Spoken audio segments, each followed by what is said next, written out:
Good evening, everyone. Good afternoon and good morning. Bonjour, bonsoir à toutes et à tous. Welcome to the second award ceremony of the E4C Student Challenge on Achieving Net Zero Carbon Emissions by 2050, Local Variations. My name is Emmanuel Catan. I'm the director of the Alliance Program, a partnership between École Polytechnique, Sciences Po, Paris 1 Panthéon-Sorbonne, and Columbia University. And I'm absolutely thrilled to welcome all of you to this exciting event. The E4C Challenge, launched for the first time in 2019, aims to empower students to develop their own original and innovative solutions in order to tackle the multiple challenges brought about by climate change. The E4C Challenge brings together the following partners: Institut Polytechnique de Paris, partners of Eurotech universities, École Polytechnique, DTU, EPFL, TUE, TUM, and Technion, HEC Paris, and the Columbia Alliance partners, École Polytechnique, Sciences Po Paris 1, and Columbia University. It is my great pleasure to introduce you to Éric Labaille, president of École Polytechnique and Institut Polytechnique de Paris. Éric, you have the floor. Thank you very much, Emmanuel, for your kind words.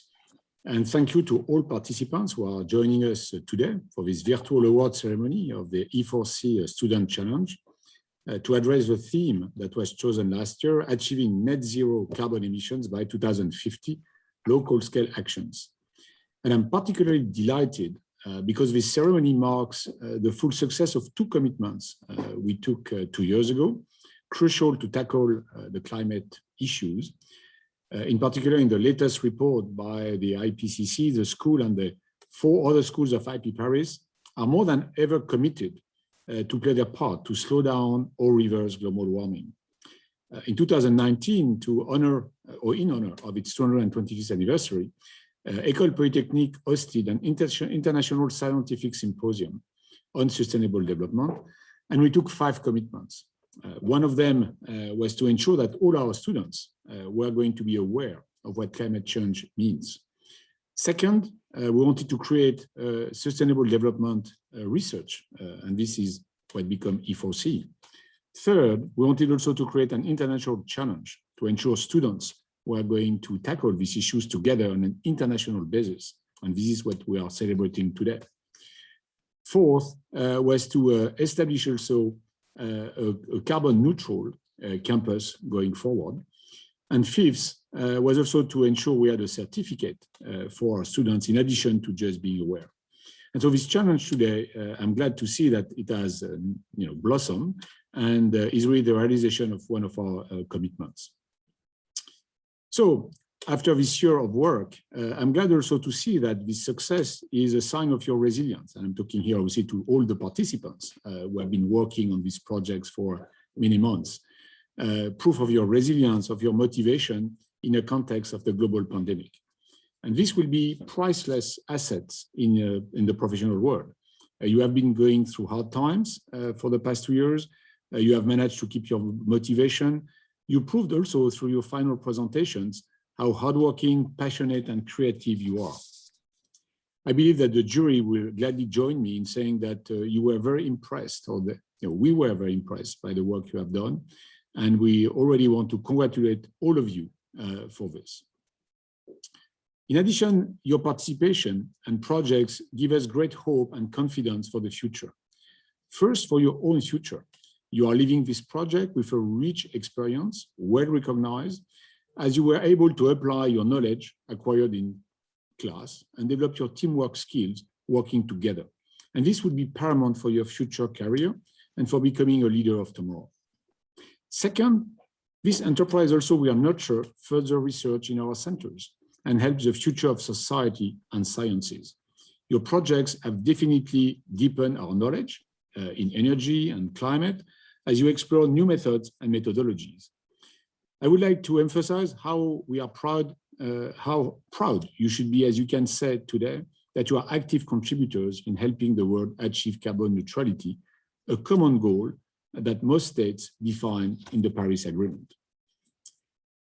The E4C challenge you have carried constitutes also a great symbol of a model of collaboration we have managed to build through Institut Polytechnique de Paris.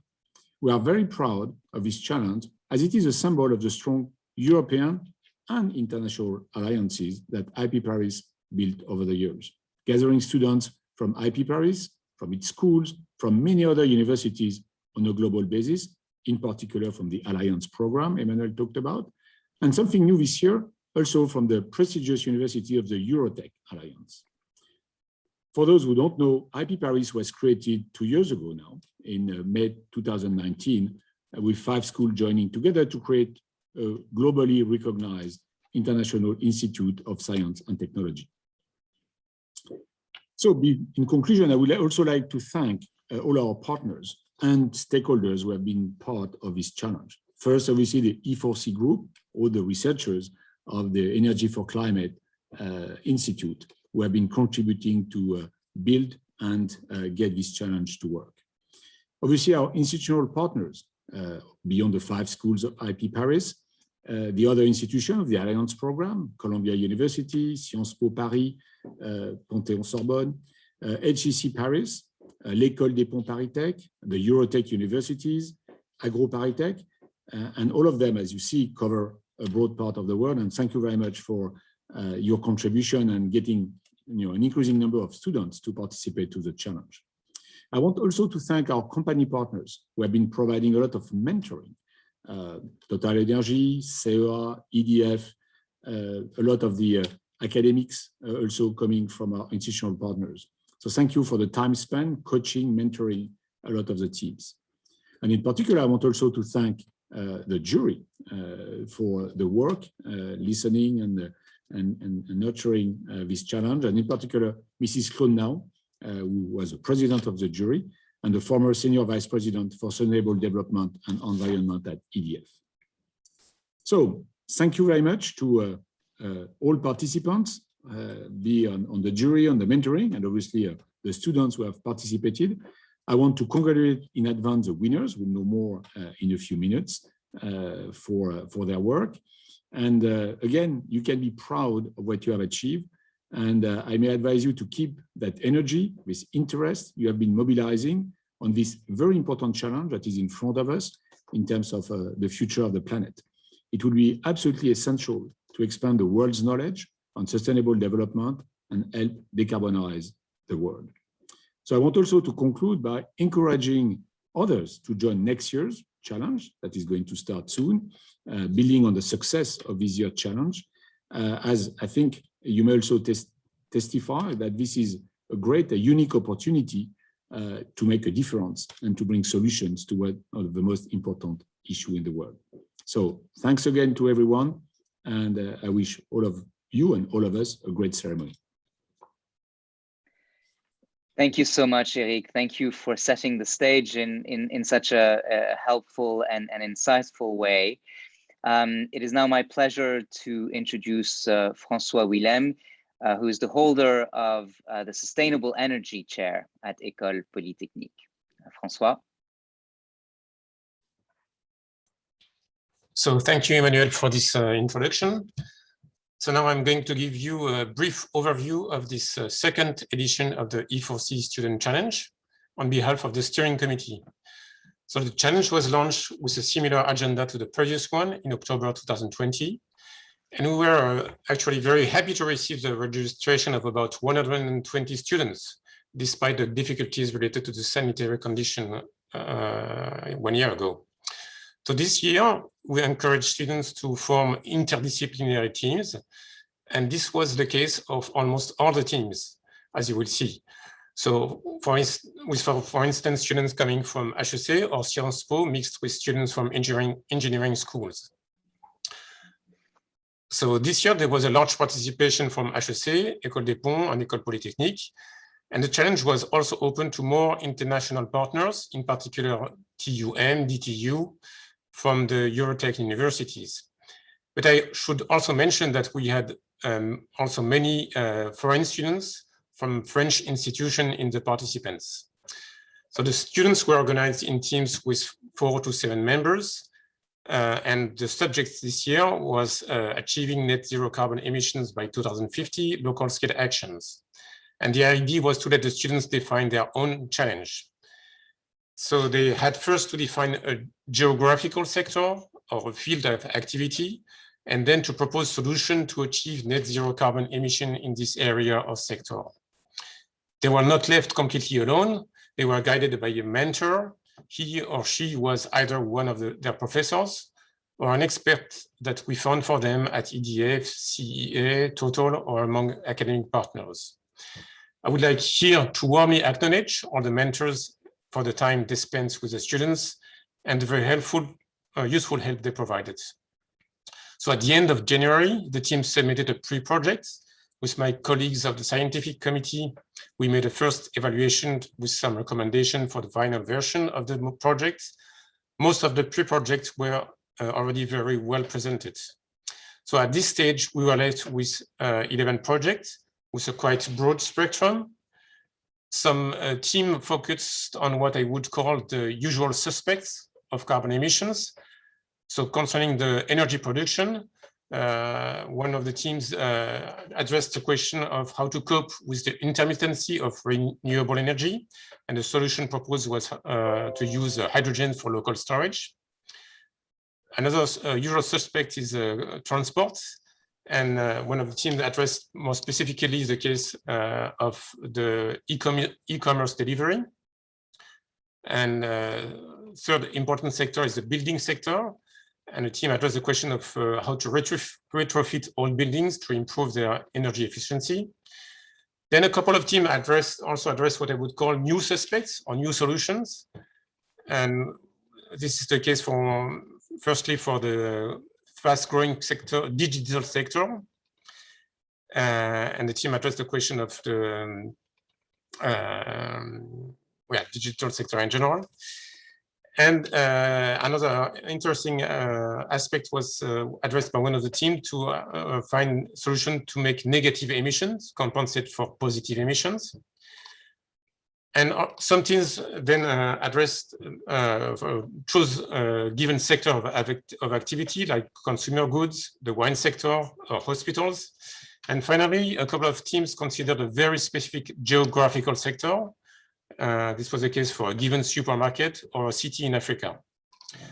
Almost all of these teams submitted their final reports mid-April, and I will let Claude Naon, the president of the jury, describe in the next presentation how the jury proceeded for the selection. But before that, I would like to congratulate all the students for their enthusiastic participation. I would also like to deeply acknowledge Claude Naon and all the members of the jury for their involvement in the evaluation of the projects. So thank you for your attention, and it's time now to hear the jury and the winning and finalist teams. Wonderful. Thank you so much, Francois. And I'm now very honored to introduce you to Claude Naon. Claude Naon is the former Senior Vice President for Sustainable Development and Environment at EDF. Claude Naon, you have the floor. Thank you very much. Bonjour à tous. Hi, everybody.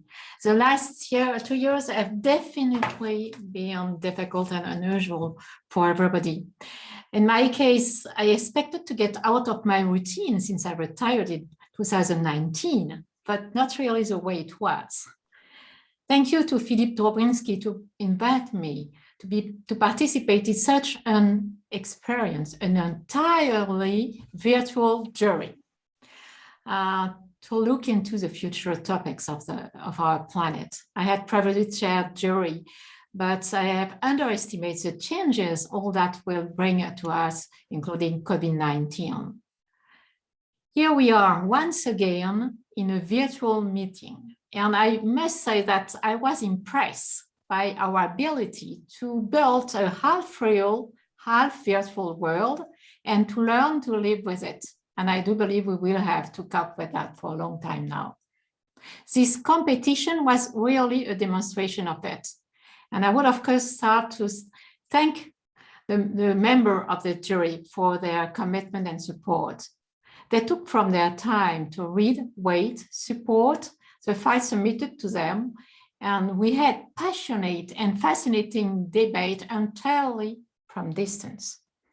So who was this member of the jury? First of all, there was my good friend Claire Saint-Félix, a long-time friend. We were together at École Polytechnique by 1973, a long time ago. We've never been on the plateau of Palaiseau.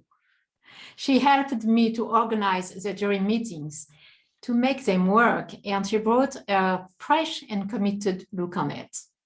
Then I had an accomplice from EDF, my good friend Carmen Munoz, and I have involved her in a lot of innovative initiatives, and now she is heading the downstream R&D. And we remember, all the members of this jury may remember how she brings a passion on the discussion about solution and how she has well-argued position on this solution.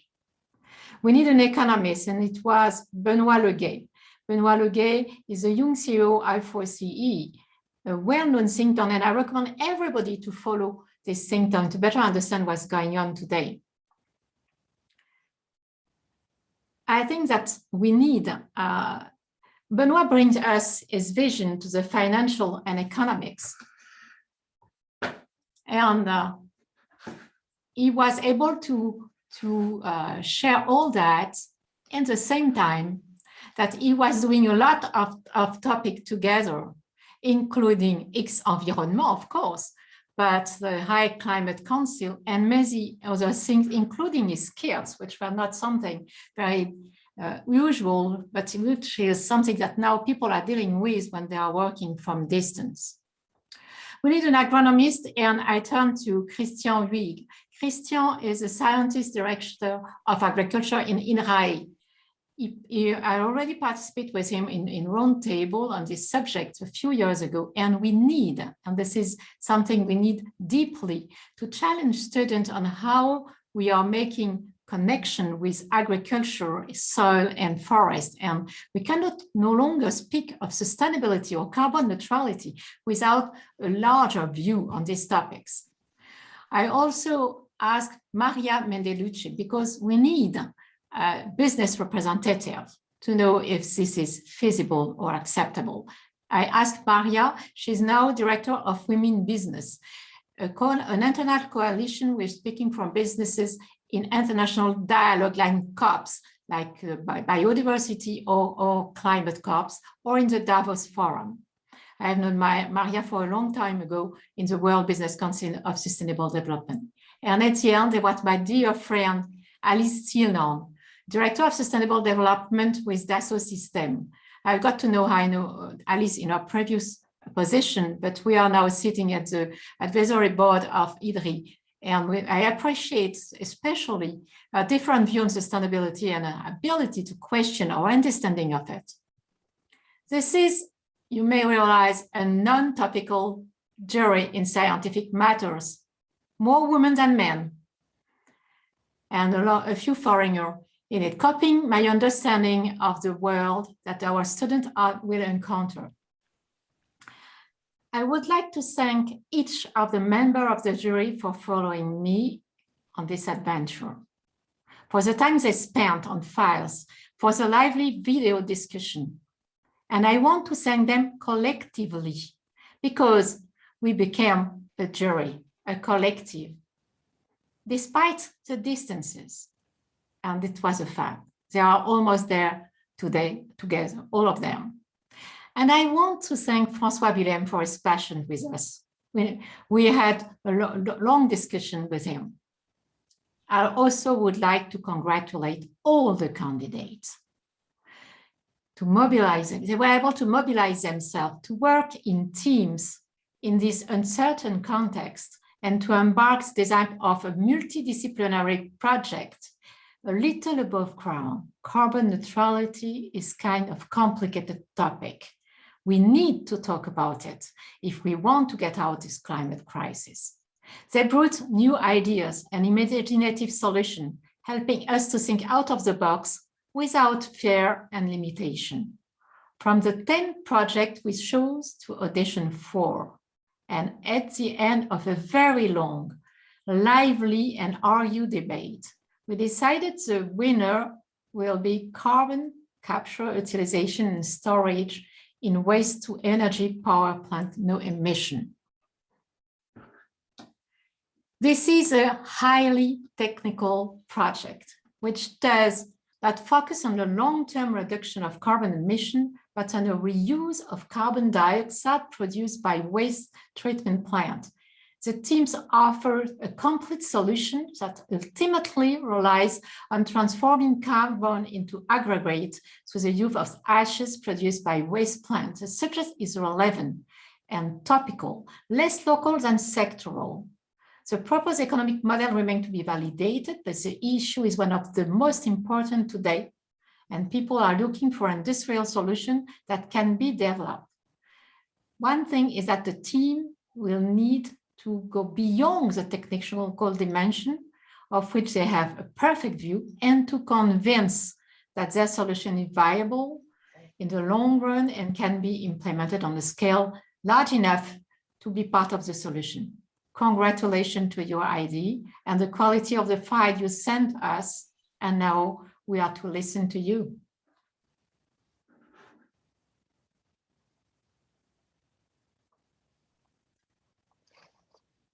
So I guess now it's the time for us to present, or not? Yes, it's what I guess too. Very good. So let me share my screen. Okay, so could you please stop sharing the screen so that I can share mine?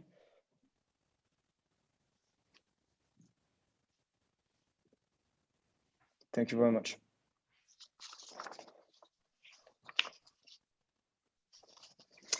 So hello everyone, and thank you very much for taking the time to listen to us today. So we are the emission team, and today we will speak about carbon capture and utilization and sequestration in the waste to energy power plants with a focus in France. So I will start this presentation by introducing you to my amazing team. We will then take a magnifying glass to look at the carbon capture and utilization technology.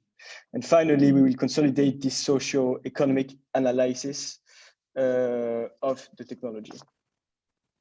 So presentation of the team. Well, first of all, to start on the right feet, I want to give we want to give a big thanks to all of the people that have helped us, especially to our mentors, Alexandre Dimanov and Athanasios Bourstalas from Columbia University, but also definitely to the E4C committee and jury for organizing such a great event and putting this amount of time. So we have a very strong team composed of students with diverse backgrounds.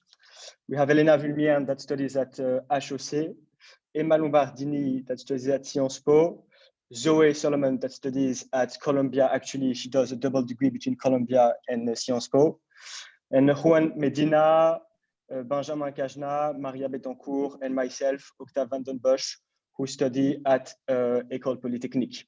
So we also have more women than men in the team, as it's clearly one of the key to success. So now let's have a look at the context and the overview of the technology, the carbon capture, utilization, and storage technology. So we decided to focus on carbon capture, utilization, and sequestration technologies on large emitters such as the industry and the power sector. Sorry about that. As we believe that it is a leverage point, meaning that they can have a huge positive impact on society in a short amount of time without the need for extensive capitals in comparison to other solutions. So we believe that CCUS technologies are key to allow us to transit towards a decarbonized economy. And this is because you can capture around 90% of the carbon emissions of the existing infrastructure without the need to rebuild everything from scratch. So this is perfect to transit for one economic system to another. So the technology that we are focusing on can be divided into two parts. The first part being the carbon capture aspect, where you remove the CO2 from the emitter, such as a coal power plant, in our case, the waste incinerators. And the second part is the utilization and sequestration part, where the CO2 is used to create a byproduct and the rest is stored underground. So let's have a look at the first part of the technology. So this is the process flow diagram that pretty much resumes everything technically. Of course, we've skipped the chemical equation now, as we don't want anyone to fall asleep in this presentation. But basically, when you burn waste into an energy incinerator, you create a flue gas that is high in carbon content. And our technology basically captures basically cools the gas that is hot, and then puts this gas into an absorber. This absorber that you can see here, you will have some chemicals called amine, which basically capture the carbon that will chemically bond to the carbon content of the gas only. Now, thanks to the law of gravity, the amine component with the carbon are separated from the gas. They will go down, whereas the rest of the gas will go up. And they will go down into a desorber. And basically in the desorber, what happens is that we heat up the amine compound with the CO2. And by heating the amines, they release the CO2. So we now have a pure gas, CO2 gas, that we can use either to store it on the ground or to do some utilization. And also some brand new amines that can be reutilized to redo the process. And this process basically allows us to capture 90% of the carbon in the flue gas. We did an economic, an LCOE, levelized cost of electricity analysis to understand how much it would add to the price of electricity that is generated in a waste to energy power plant. And basically it adds up 22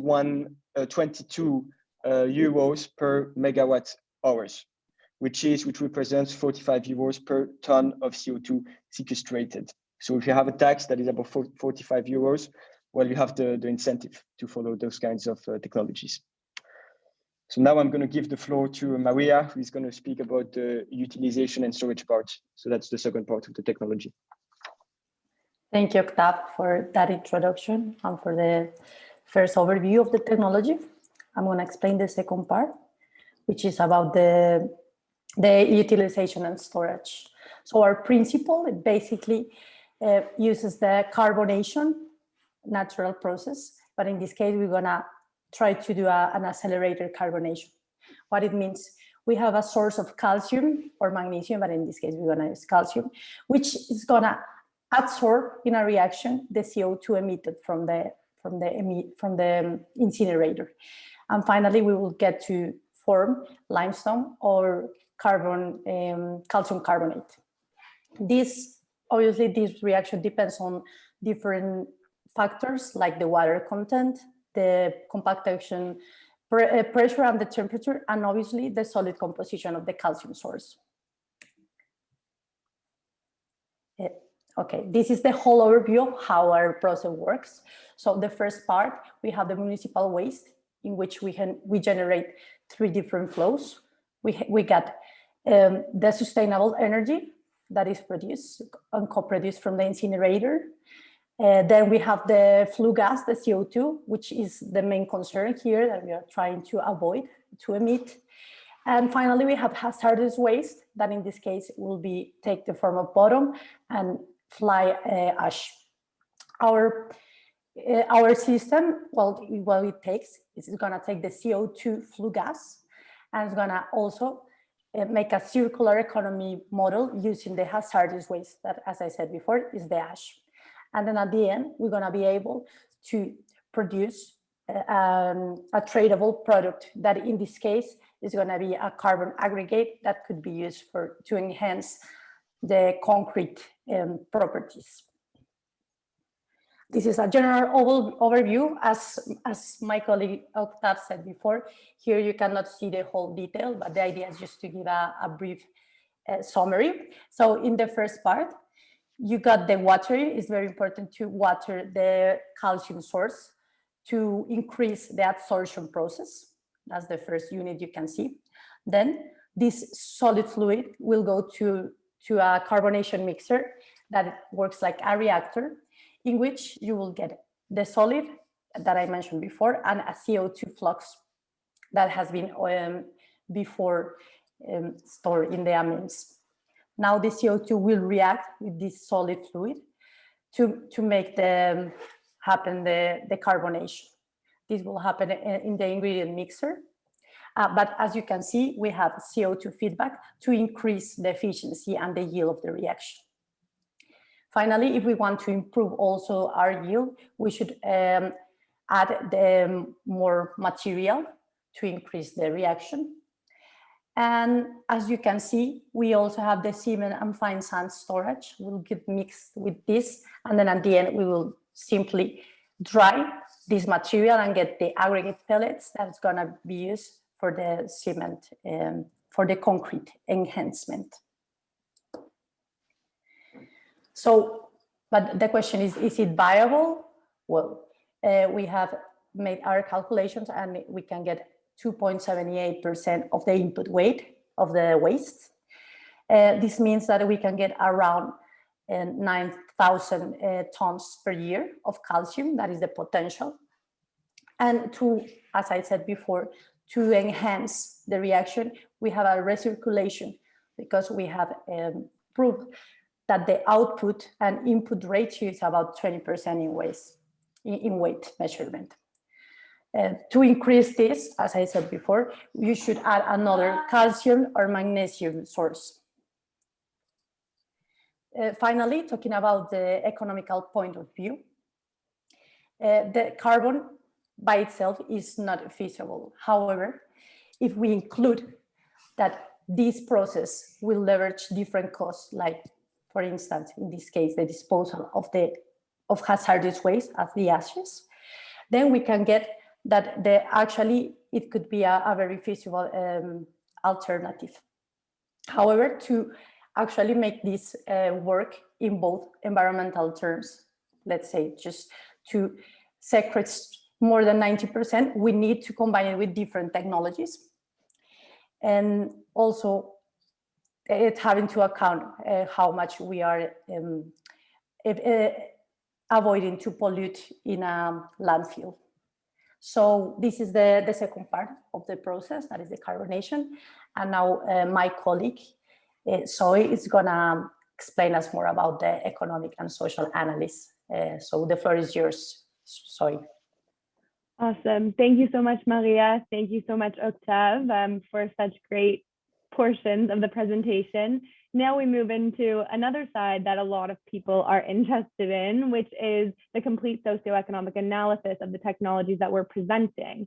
Now, we wish we had the magic bullet for financing the green transition. I hate to break it to you that we don't, but we think we have come pretty close, and that's what I want to lay out for you today. So let's move to the next slide and talk a little bit about costs and also talk about the revenue streams that are going to offset these costs.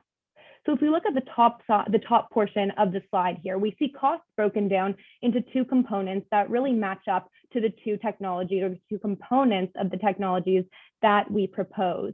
So we have our carbon capture and storage costs, the CapEx and the OpEx, which amount to approximately 53 to 63 euros per ton of CO2. And then on the flip side here, we have our carbon capture and usage costs, which amount to approximately 41 euros per ton of CO2.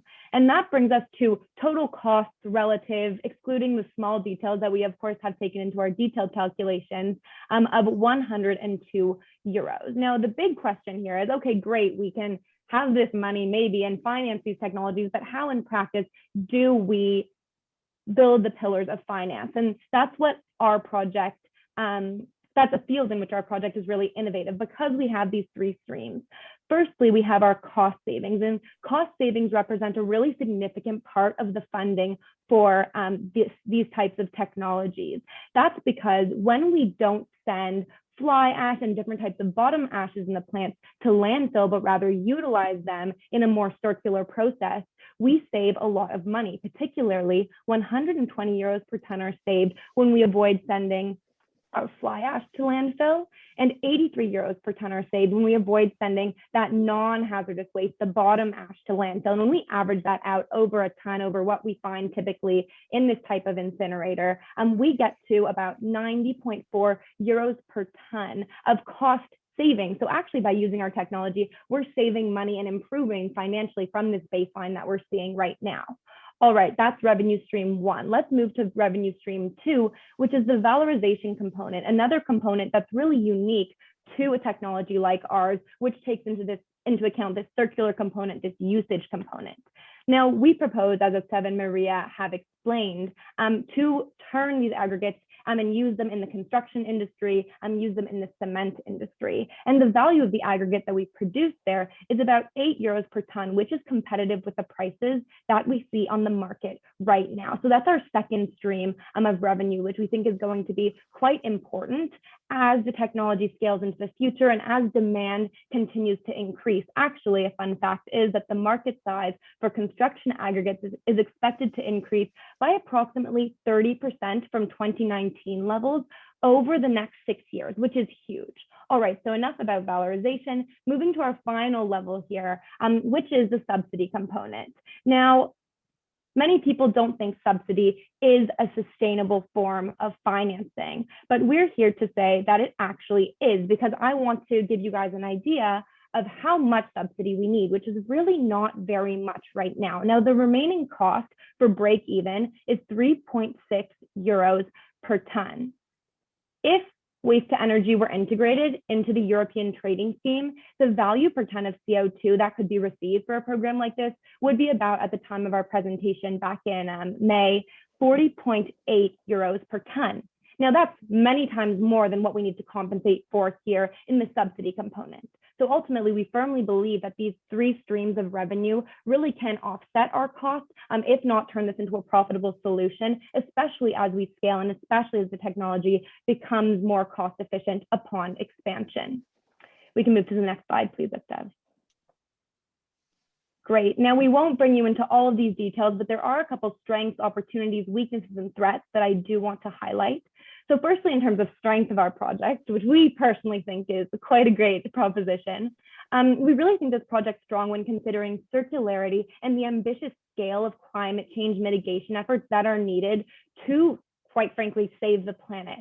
Also, construction and cement are one of the most polluting industries and greenhouse gas generating sectors. And that's why we chose to focus on this. And that is another reason for which our technology is so promising. Finally, our project is more efficient than ex situ carbonation, and the availability of inputs and the number of waste to energy plants where we can kind of fix our technology and grow the technology is quite high. In terms of opportunities for scale and use of our aggregate, opportunities already exist. We're not building a market for cement aggregates. This already exists, and we're just filling a need and making it more adaptable to the future. And secondly, scalability opportunities present a large opportunity for impact. And we've seen this, for example, in the US with its 45Q carbon sequestration credit and different incentive regulatory frameworks that are proving to be quite successful. Now, to wrap up this SWOT analysis here, in terms of weaknesses, yes, there are weaknesses. There is little proof of economic viability at present because projects like this haven't been carried out on a large scale yet. But as we know, that's what happens when you operate on the cutting edge of this type of innovation. In terms of threats, there are threats as well. For example, mineral carbonation may reduce rock porosity, may result in fractures at a mature age. But we see a similar threat with carbon capture and storage, which are on the rise right now too. So we don't see anything new and groundbreaking threat rise with this type of technology. We can move to the next slide, please. So when it boils down to it, we see huge potential in the carbon capture and utilization sector. The technologies we've presented today, which are informed by extensive research and expert opinions, thanks to our mentors and all the companies, et cetera, the research that supported us, present really promising solutions in the ever-present waste to energy sphere. Economically, we see that this is viable, and as we scale, since we see cost efficiencies with that scale, we really think that we can see finances pulling into the future and really strong potential in this area. And finally, politically, there is pull. We see this through the different types of policies that are at play now, the different types of conversations on a high level in government. And we think that this will pull and continue into the future because, as we all know, the time to act in the name of energy and the name of the climate is now. And we are really honored, ultimately, that our project has been selected as a champion in this respect. Thank you for your time today, and we look forward to hearing any questions and following up with all this work. And thank you to the jury and the organizers. We really appreciate all the effort into this work. Congratulations.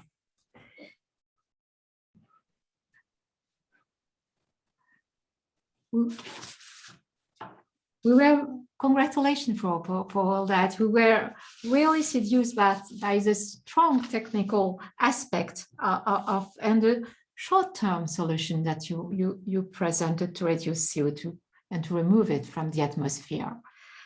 This project is not only a carbon project, it's also a circular economy project. And I do believe that preserve resources is really part of the challenges that we are facing today. Now, let's say some words about the three other teams that we auditioned.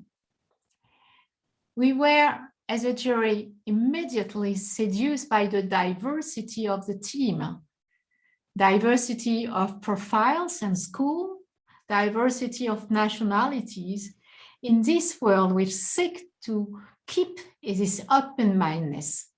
We need to avoid closing ourselves on ourselves and in our universe, and it is so important today that you demonstrate it as a student. We as a jury, we are some people that are in position, some people are retired. We were impressed by the strong commitment and the huge ability of all these young people at the verge of their responsibility, trying to build their future and willing to engage in multidisciplinary project. We appreciate the quality of the full application among the 10 we received. We were auditioned, and we saluted the important work provided by the various teams involved in the challenge. The topic covered were varied, no doubt because of the broadness of the subject. The technical aspect have been dealt with a detailed and precise manner in all the files. And even certain technical seems to be proven, even if certain hypotheses appear to be improbable. We were very happy with the files. I just go quickly through the three others. Grin Tube Carbo Zero. The idea is really interesting, and the file is well done. We were a little surprised and disappointed with the oral presentation. A lot of work has been done by the team who conducted a survey to assess the need of Generation Z. Technically, the project is certainly doable, being a smartphone application comparable with a lot that already exists. Its carbon impact will remain low. To maximize it, it will be useful to think about how to stimulate changes in the behavior of YouTubers. One of the main things is that the project is very dependent on the goodwill of Google, Facebook, YouTube, and others, which are working on other dimensions of their carbon footprint. This is a very hot topic, and a lot of seminars are today on how to reduce the IT footprint. An analysis of the benefits that the GAFA could derive from the application would have made possible to ensure their commitment and the feasibility. It's worth to be done. The second one we love a lot is H2 Lab or microgrid demonstrator. This file fits perfectly the project proposed subject. It poses a problem of local microgrid, details the technical solution and their consequences, and proposes a detailed economic model and financial evaluation, which look a little few realistic, lack a lot of realism, and require significant subsidy today. A first demonstrator is being developed in a city in Brittany, thanks in particular to public health. The team are very convincing in writing and orally and appear particularly motivated. The project is feasible since it has already been implemented, but its economic viability is not assured in France, except in some particularly isolated rural area. The objective put forward by the team, which targets low and intermediate density area in mainland France, is probably too optimistic. But I am sure that they will go forward, and I hope they will succeed in their implementation locally in Brittany. An urban plan and for global south cities applied to Mamendo, the third one. We love that one because it was the only project focused on a developing country. This project demonstrates an international openness of the small team who designed it and who defended it both orally and in writing. It is extremely ambitious, proposing a fully integrated urban development model, taking into account at the same time transport, food, construction, waste management, with greatly interested the jury. The team could have drawn it on existing work like the work on Carlos Moreno. I hope they have contact with him now. To implement such a project, they need an international support, and contact would be necessary, which has not been the case when they presented the project. Some assumption, surface area needed to feed a family, for example, so very too optimistic, but we encourage them to go and think how a demonstrator to be designed. We were globally very impressed by the work of the student that who had to mobilize despite difficulty associated with the need for most of them of internship and the constraint related to the stay-home orders. It's likely that in a normal context, the project could have taken a more concrete turn and perhaps articulate with the internship project of the student. To conclude, a rainy summer in France, but one of the hottest in Europe, a desperate report of the IPCC, an endless pandemic. We are delivering a very sad word to young people today. So yes, seeing these teams trying to propose solutions, even incomplete, even wobbly, or even unrealistic, it feels good, and we must encourage them and applaud them because they need courage and will for the future. So congratulations to the team for your inspiring mobilization. Bravo to them.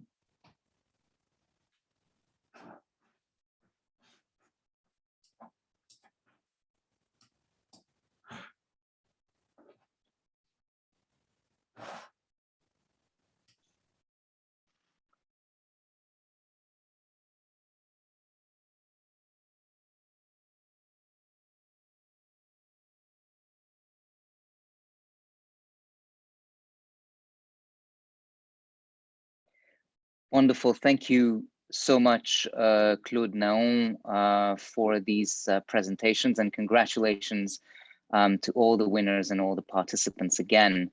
I'd now like to introduce to you Philippe Robinski. Philippe is the director of the Laboratoire de Météorologie Dynamique and the director of the E4C Center. Philippe, you have the floor. Excuse me, Emmanuel, before Philippe, we have the 3D finalist team who have 5 minutes to present their...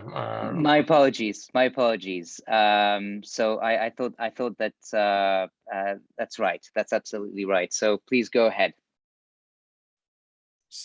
Can you hear me? Can you hear me? Yes, Philippe, we can hear you. But before you, we have to hear the 3 teams, starting with the Grin Tubes. So, Grin Tubes, forgot, I think, who's presenting Grin Tubes? Camille Cussin. Camille Cussin. So if Camille Cussin can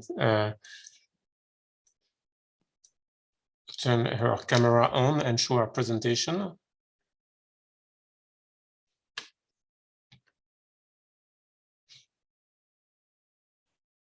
Camille, can you hear us? She says that she can't Hi. access to this pro. Sorry, I think it took a little bit of time for me to be allowed access as a panelist. Okay, so thank you very much. I'm here to present the Carbon Zero team, and we're very excited to announce the project Grin Tube, aimed at tackling digital carbon emissions. So when we first came together and started thinking of a potential project, we were all on Zoom. We had never met in person. And as most people this year, I believe, were constantly playing or recording thousands of megabytes of videos and other online content as we moved a lot of activities online. And if you look a little bit into it, digital emissions are rarely clean. For instance, Google takes pride in saying that its operations are carbon neutral. And in this way, they're better than most alternatives online. However, even this overlooks several sorts of emissions. Specifically, it means that it doesn't take into account three things. Firstly, the emissions generated by users filming the videos uploaded online. More and more people have professional activities oriented toward filming content that is going to generate revenue. As such, they end up engaging in wasteful activities for the purpose of filming their videos. Secondly, the emissions generated by storage. Indeed, even if data centers, or at least Google's data centers, not even other data centers, if their operations are carbon neutral, their construction is not. And as we are generating, as a society, we're generating more and more content, we have to build more data centers. And the emissions this generates is not trivial anymore. It's actually far greater than we imagine. And finally, there are the emissions generated by us receiving and streaming the content on our own devices. These are determined by the nature of our device, be it laptop, tablet, smartphone, or whatever you want to be using, by whether we're using Wi-Fi or our own data plan, by the quality we're streaming in, and by our location on the planet. And that is when we got our idea for Grin Tubes, which would be an app or a navigator extension that would allow each individual to know exactly how much they're actually polluting when watching YouTube, and to give them the means to reduce it. All in all, this project can be tremendously expanded with time. We've based ourselves on Google because it already had the necessary algorithm of video and sound detection. But we can imagine that it can be applied to encompass every website that we're streaming on or every website that we're visiting on the web. I want us to watch the pitch video that we did for our project. And let me just play it for you.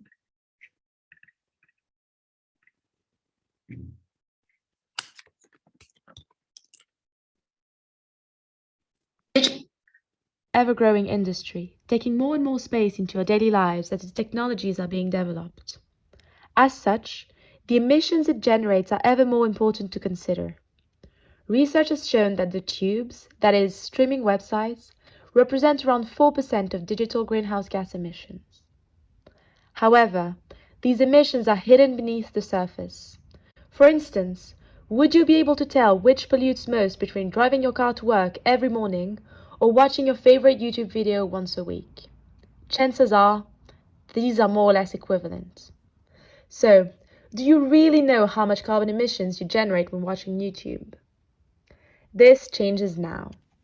This is why we're very proud to present Grin Tubes, the newest YouTube extension. Imagine a world where, at the click of a finger, you can know exactly how much carbon you consume and how much you're saving. Under every video, you will now be able to see how much carbon was emitted when filming the video, based on how much each YouTuber polluted when filming, and how much you're emitting when watching the video, based on the device, network, and quality you're using. Every month, you will receive a report where you will be able to view how much you've contributed to limiting carbon consumption, along with useful tips as to how to decrease your emissions even more. These numbers, generated by our powerful AI algorithm based on the most up-to-date scientific calculations, will also be compared to the emissions of daily life activities. This will allow you to gain full transparency over the true pollution generated by the content you are watching, and to understand how to successfully limit your own emissions. A small step towards helping the planet. Things have never been simpler.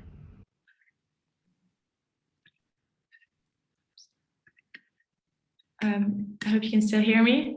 Before I leave you, I would like to take this opportunity to thank you for organizing this challenge. I'd like to thank the jury for giving us the chance to participate in this challenge until its final stages, and for receiving us today and listening to our project.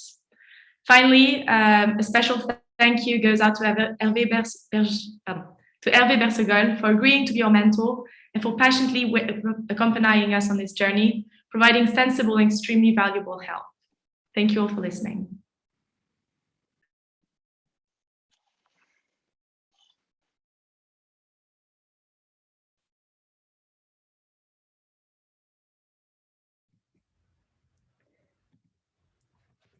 Hello, everyone. Can anyone hear me? Yes, okay, I get a nod. Thank you, Camille, for the presentation. That was amazing. Hello, my name is Karina. I'm going to be presenting the H2 lab team today.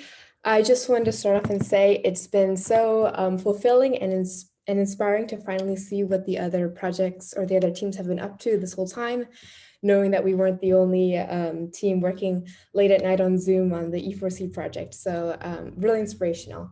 And also, I just wanted to say personally, I get a lot of hope from these events, seeing the direction of technology and innovation today that's come from collaboration. So yes, that's all I have.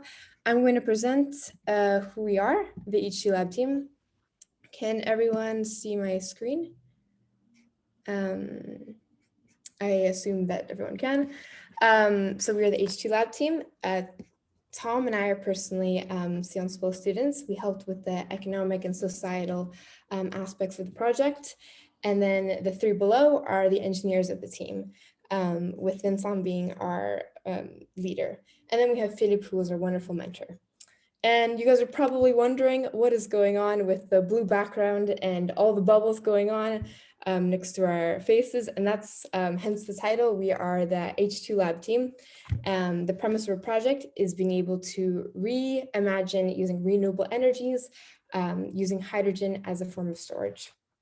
I'm going to try to give a really broad overview of our project before I show you guys the video that we made.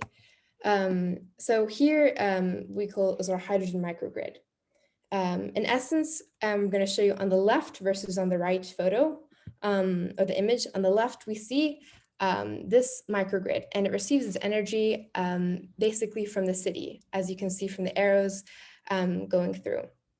Now, with our project implemented into this microgrid, we see here that the renewable energies contribute to that microgrid itself.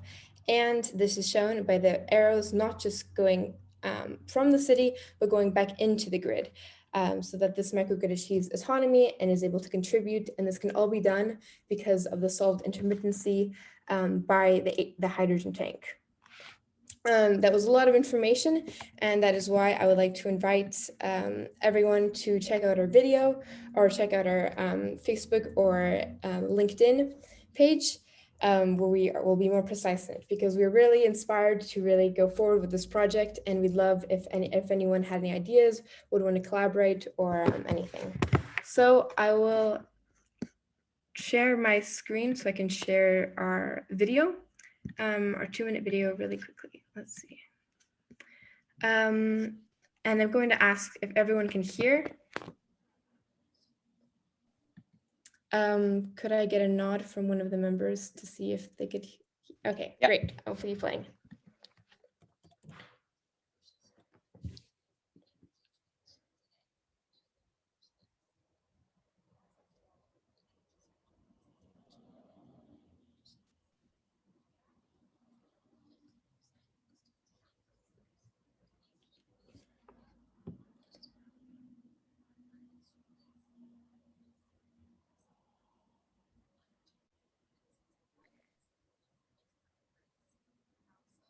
Yeah, I'm not sure we have the sound, actually. I thought it was only me. Oh, okay. I'm sorry about that. I heard everything. Hello, can everyone hear? We're the H2 Lab team, and we'd like to present our now it's working. Crucial step to realizing the energy transition today through local initiatives. As after all, the energy sector represents the majority of global carbon emissions. In fact, a considerable 15% is due to heating systems. Do these heat boilers ring a bell? Which is where we come in. Our plan is to replace these carbon-based heating boilers by coupling renewable energy and seasonal hydrogen storage into microgrids. How so? Collaborating small communities with the latest available tech. And local solutions are at the heart of our project, notably through local energy. So, what are its advantages? Local energy solutions are fast to deploy and also pay for themselves in the long term. Not to mention, the constellation of microgrids backing each other up makes for a more reliable master grid. You're probably wondering, so then what allows for accurate energy management? That is using a hydrogen tank for precise energy flux control. Compared to batteries, hydrogen has higher energy density and can be used for months instead of days, with a significantly smaller carbon footprint. Using hydrogen also allows for seasonal storage, being able to use energy created in the summer during winter. In the case for a small family, taking up 10 times less physical space. So what could this mean beyond just buildings? Well, we are part of rewriting local energy autonomy, as the whole microgrid will be owned by the communities themselves. Also, with a shift to local green jobs, the energy transition will become acceptable and durable. We at the HT Lab strive to stimulate sustainable economic growth, both within and beyond communal contexts. We foresee a movement that kickstarts dramatic and sustainable advances well in other sectors, and even across borders.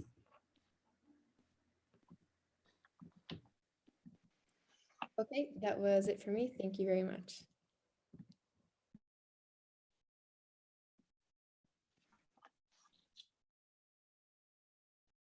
Hello, everyone.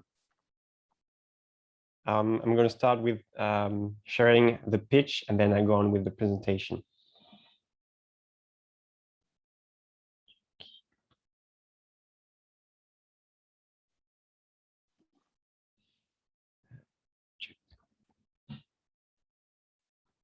It all started 8 months ago, with 4 students dreaming of another world, a fairer and a more resilient world, a world more respectful of people and the environment. But how to build it, how to change things, and where to start. After a few days, we found our goal: improve the quality of life of people in poor and emerging countries. But in view of the path followed by the now developed countries and all the social and environmental problems it raises, we had to find something better, another path of development, a path that will lead humanity to a desirable, bright, and safe future. We made this crazy bet to propose such a path for Bamenda, the third largest city in Cameroon. To do this, we focused mainly on 2 major problems in such cities: waste management and transportation. To kill 2 birds with 1 stone, we based our development path on superblocks that will be built in the peri-urban area. A superblock is a life center where 50,000 people live and enjoy public services essential to daily life within easy reach, such as schools, a marketplace, and gardens. As people can cross the superblock in less than 20 minutes, the use of polluting means of transport is not relevant. People that need to travel downtown are financially encouraged to use an electric bus transit rapid and electric bicycles. Waste from superblocks, downtown, and dump sites is collected and sorted. Organic waste is used to produce biogas, while plastic is transformed into bricks, allowing the construction of superblocks. We focused on having a financially viable project with significant social benefits, so that residents will buy into our project. We believe these components are the foundations of a perennial system, crucial to reach carbon neutrality by 2050. Perhaps soon, the dream will become reality.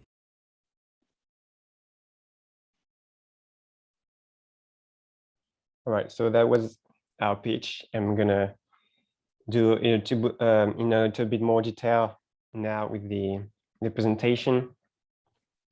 So just 1 sec.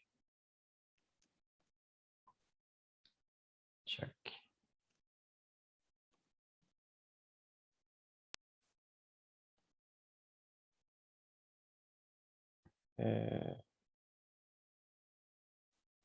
Sorry. Excuse me. All right. it's not working. Whatever. All right, so we are the African Gardens teams, and we are composed of 4 students. So Erpu, Nofa, Julian, and myself. And during this challenge, we have developed an urban planning model for a global south city called Bamenda in Cameroon that will allow such city to reach carbon neutrality by 2050 and much more. So before diving in more detail, let's look at the challenges such cities face. So these cities are experiencing major transformation and high economic growth, which leads to a significant increase in GHG emissions. And our plan was to find a new development path so that those cities can grow economically and improve inhabitants' quality of life without harming the environment. Those cities additionally face an exponential demographic growth, and local authorities did not prepare for that. These phenomena thus exacerbates existing issues such as poor waste management and insufficient transport infrastructure, 2 main issues that we worked on and proposed a solution for. So let's look at the solution. So as mentioned in the video, we based our system on superblocks, and the superblock is a life center situated in peri-urban areas where 50,000 people enjoy public services essential to daily life and that are within easy reach. And so concerning housing, so people we receive, we have 360 square meters of land. We have enough bricks to build a 40 square meter house and a garden that will be able to fulfill up to 70% of their food needs. On the waste management side, so currently there's an absence, there's no waste collection system. There's a lack of funds, of public funds. There's energy scarcity, and slums are emerging everywhere due to the demographic growth. So our solution was to implement waste collection points so that inhabitants can have a collection point within 115 meters of where they live, and transform, so as mentioned in the video, transform plastic waste into plastic bricks, and that will give us the ability to build houses and biodigesters, and the organic waste is transformed into biogas in the biodigesters. And so we'll rely on that, on the willingness and awareness of to sort of the inhabitants. Regarding central public services, so currently those such as schools, marketplaces, gardens, and workplaces are really far away from where people live. And so now everything is centralized into superblocks that enable them to win time. Also, we implemented a new transportation service, transportation infrastructure. So superblocks will be grouped by 3 and linked together with this transportation system. And there are 2 bus circuits, one for trips to nearby superblocks, and another one for larger trips, such as trips to downtown. And in that case, buses will drop off passengers at exchange points where benskins, which are motorcycles, will make the remaining distance. And buses and benskins are electrically powered through hydraulic, thermal, and photovoltaic energy. Concerning the roadmap and how superblocks would be implemented, so you can see here the map of the construction of superblocks and the timeline associated to that. A similar system will also be implemented in downtown and in dump sites. So regarding benefits, there are benefits that are social. So it will it will help save time for families as essential services are close to superblocks inhabitants. Also, women won't have to go far away to collect wood, as they will use biogas instead. Also, families will make huge savings because housing and transportation will be partly subsidized by local authorities. And also they will experience better quality of life by being properly housed instead of living in slums, and will will no more be at risk of dying from incomplete wood combustion, which is a great source of death in Africa. Regarding environmental benefits, so the exploitation of waste, and particularly organic waste, will help decrease the amount of GHG emission. And also trees planted around superblocks in dump sites and in downtown will dramatically absorb GHG emissions now already into the atmosphere. Carbon neutrality will thus be reached around 2035. Also, there are many financial benefits to that, as the cumulative gains for the city will be around 11 billion by 2050, with an initial investment that could be done with, for example, the World Bank of $500 million. So, as we focused on Bamenda, which is a specific global south city in Africa, and its specific issues, we think that parts of the system can be reproduced and adapted in other such cities, And this represents a model of development for middle-sized cities that undergo rapid growth and urbanization in the global south. It's a new development path. So thank you for listening, and the end of my essay, The New Beginning. Thanks a lot.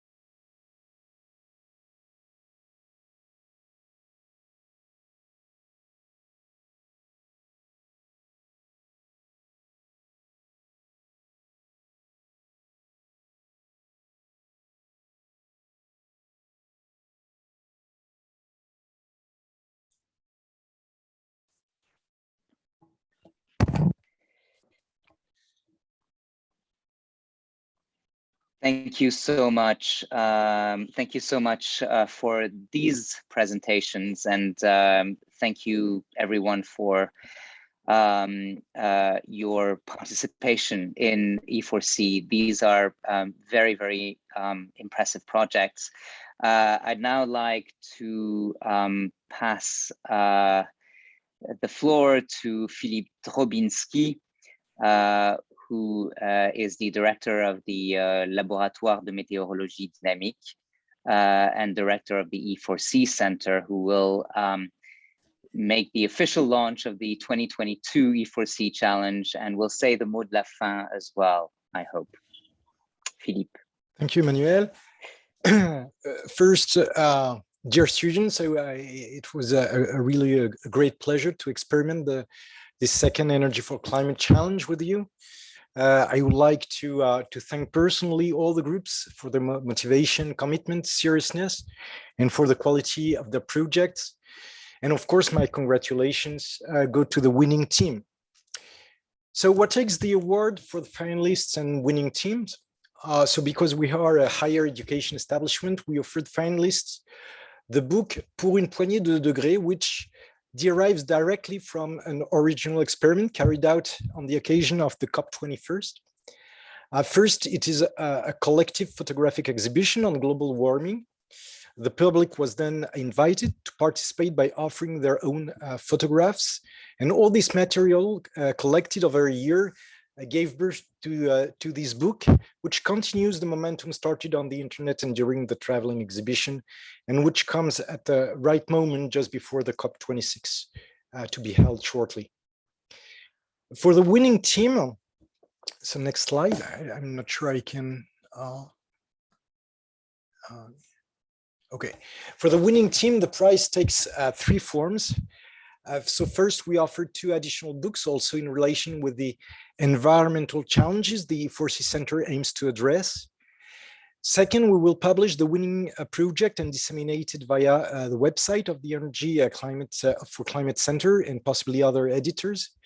And finally, we will offer, if wanted by the team, the coaching of the winning project to go further by relying on the network of experts from the Energy for Climate Center, mentors, and from the jury. So finally, I would like to introduce the challenge for the third edition. So the challenge for the third edition is to address the challenge of transforming the transportation sector to a decarbonized world. So the aim of the project is therefore to imagine the low carbon emitting mobility of the future. Indeed, climate change is, of course, at the top of the UN priorities and has become a challenge for many organizations and fora dealing with climate change mitigation and adaptation. And currently, the CO2 emissions in the transport sector are about 30% in the case of developed countries and about 23% in case of the total man-made CO2 emissions worldwide. So there is a widespread agreement to reduce CO2 emissions from transport by a minimum of 50% at the latest by 2050. Such target needs addressing key challenges such as innovative transportation technologies, low carbon energy, improved transport infrastructure, consumer habits and information, legal instruments. So the aim of the challenge, therefore, to propose solutions to address in a systemic way one or more of these challenges. So this year, we decided once again to expand the group of partner institutions beyond the founding members of the Energy for Climate Center, so IP Paris and École des Ponts, and the Alliance partners, and HEC, and the 5 universities of the Eurotech Consortium, to the newly created Lech Kaczynski National School of Public Administration in cooperation with the Ministry of Climate and Environment of the Republic of Poland. So the third challenge agenda roughly follows last year's agenda with an individual or team registration in October. The submission of pre-project of around 10 pages is scheduled for January. The evaluation of the pre-projects will be carried out by the scientific committee with feedback in the form of advice, recommendations, allowing the teams and the mentor to meet the deadlines for submitting the project in April. And the projects will then be evaluated by the jury of experts being put together with a pre-selection on the basis of the documents submitted and a hearing of the selected teams in May. So if you are still wondering if you should register, I would say don't think, sign up. The stakes are too high not to face it. So do it, you won't regret. After the registration deadline to be set in October, the scientific committee will help you finalize the constitution of the teams and find a mentor, and a launch webinar will take place soon. So if you have any questions, please do not hesitate to contact us. I'm not sure the email is shown here, but anyway, you can at least contact me. Don't overthink it, sign up. Thank you, and see you next year for the third award ceremony. Thank you very much.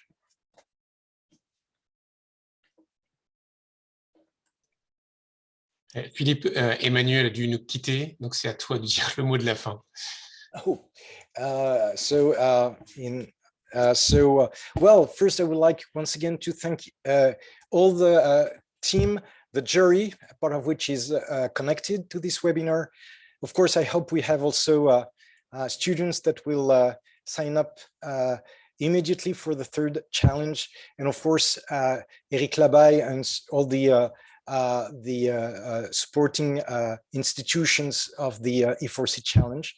And once again, I hope to see you soon for the third challenge that will be launched in the coming days. Thank you very much for the presentations of the winning teams and the finalists. Very good presentation. I